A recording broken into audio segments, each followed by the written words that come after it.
हे बघा मंडळी, मागच्या व्हिडिओमध्ये आपण बघितलं होतं बिट्ट्यांची कणिक कशी मळून घ्यायची.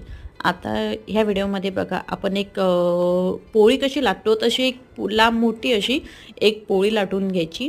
त्याच्यानंतर त्याला थोडंसं तेल लावून त्याच्या घड्या करून घ्यायच्या. एकावर एक अशी घडी ठेवायची जेणेकरून आपल्या बिट्ट्या ह्या घडीच्या बिट्ट्यासारख्या बनून जाणार. घडी केल्यानंतर आपण पुरणपोळी कसं पुरण भरल्यानंतर एक गोळा करून घेतो त्याचा, तसंच हे पण करून घ्यायचं. एक पूर्ण असा गोळा करून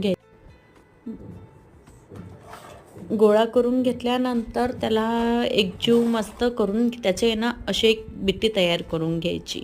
हे बघा झाली आपली बिट्टी तयार. त्याच्यानंतर इकडं मी कढईमध्ये एक पाणी ठेवलं आहे उकळायसाठी. पाण्याला चांगली उकळी आल्यानंतरच आपण त्याच्यात बिट्ट्या टाकणार आहे.